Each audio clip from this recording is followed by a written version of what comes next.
сондай адам болсаңыздар, тойған жерлерің керек па? Пожалуйста, ала беріңдер. Бергенім. Келсін. Неге түзелмейсіздер? Түзелетін уақыттарыңыз болды ғой. Айтсам, ана әйелдердің зейнет жасы үшін мен ол шалға тіл тигіздім. Бұның әйелі болса, мүмкін әйелі түсіндірер ме еді деп. Неужели сендер Қазақстанның аналары сондай қорлайсыңдар деп.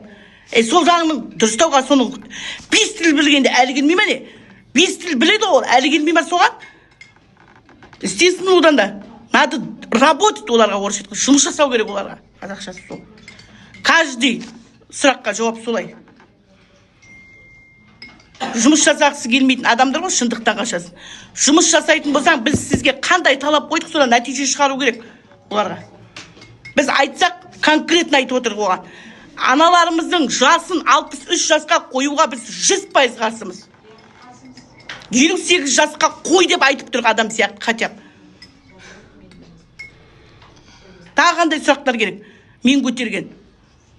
Кешірім сұрамаймын, ешқашан Аллах, Құдай, немере, Ердоғанмен ант етейін. Түрменің түбінде ішесем де кешірім сұрамаймын ешқашан. Айтып отқан сөзің ғой, қорқақтардың. Мен кешірім сұрамаймын, айтып отырмын ғой, басым міне, қолым түрменің түбіне шілтсе де мен кешірім сұрамаймын ешқашан. Бір тиын еще копейка штрафта төлемеймін. Лучше түрмеге барғаным жақсы маған. Тапқан екенсің кешірім сұрайтын адамды. Мен сендер сияқты арым жоқ адам емеспін. Арым мен ұятым орында тұрған адаммын. Кешірім сұрайтын адам тапқан екенсіңдер. Айтып отқан сөзің ғой, мына малдардың, қорқақ малдардың.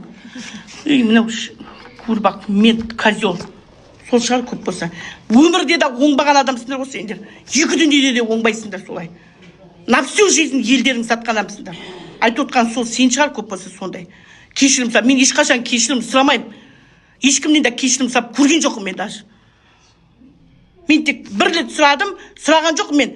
Просто адайларға мен айдап салған түрменің түбінде шіреді ғой анау еркек.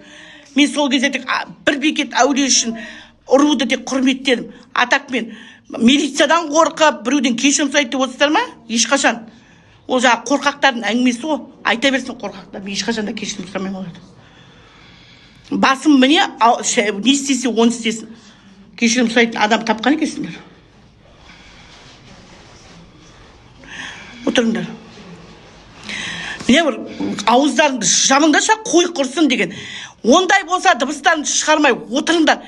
Ертең маған істейді ол. Көп болса іштарам төлеймін. Ертең содан кейін бүкіл Инстаграмда маған енді. Біреуің осыдан жазып көріңдер, ханым бізге бүйтіп жатыр үкімет. Сол кезде